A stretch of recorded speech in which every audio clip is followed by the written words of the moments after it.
Barmağını və ya əmzik əmməyi necə tərk etmək olar? Uşağın barmaq və ya əmzik əmməyi tərk etməsi onun inkişafında vacib bir mərhələdir və bu səbirlə və ardıcıllıqla aparılmalıdır. Təxminən əmzikdən tərk etmə 1-2 yaşında baş verə bilər.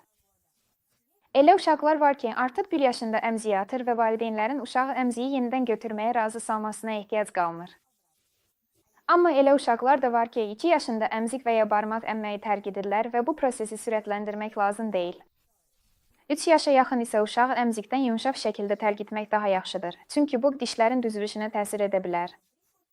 Ümumiyyətlə, uşaq böyüdükcə əmzik əmmək onun yaşıdları ilə sosiallaşmasına da mənfi təsir göstərə bilər. Bu məsələdə sizə kömək edəcək bir neçə məsləhəti təqdim edirik.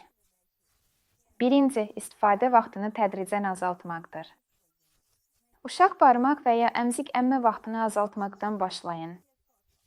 Məsələn, buna yalnız yatmazdan əvvəl və ya günün müəyyən vaxtlarında icazə verin.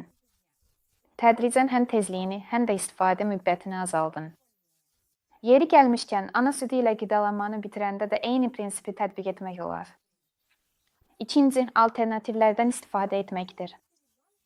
Uşağı sakitləşmək üçün alternativ yollar təklif edin. Məsələn, sevdiyi yumşaq oyuncağı qucaqlamaq, birlikdə mahnı oxumaq və ya qucaqlaşmaq. Bu, onun narahatlıq və ya darıxmaqla mübarizə aparmaq üçün yeni yollar tapmasına kömək edəcək. 3. Yatmazdan əvvəl rituallar yaratmaqdır. Uşağın rahatlamasına və yuxuya hazırlaşmasına kömək edəcək müntəzəm axşam ritualları qurun. Bura kitab oxumaq, vanna qəbul etmək və ya musiqi dinləmək daxil ola bilər. 4. Təşviq və tərifdir. Uşaq barmaq və ya əmzik əmmək vərdişini hər dəfə uğurla dəf etdikdə onu tərifləyin. Onu motivasiya etmək üçün şifahi təşviqlərdən və ya kiçik hədiyyələrdən istifadə edin. Məsələn, ona gözəl bir şar hədiyyə edin və deyin, sən artıq bir gündür əmzik əmməmisən.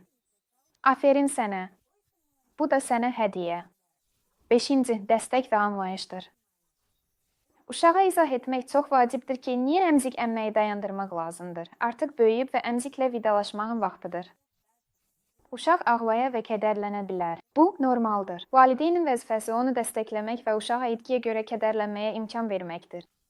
6. Təzyiqdən qaçmaqdır. Uşaq köhnə vərdişinə qayıtdığı üçün onu danlamayın və cəzalandırmayın. Bu, problemi yalnız daha da ağırlaşdıra və stres yarada bilər. Bəs nəyi qətiyyən etmək olmaz? Uşağı utandırmaq, əmziyi xardalla yağlamaq, danlamaq. Ən sağlam variant, uşağa əmziyi niyə tərk etməli olduğunu izah etmək, mümkün olan qəzəb və ağlama anlarını səbirlə qarşılamaq və onu danlamamaqdır.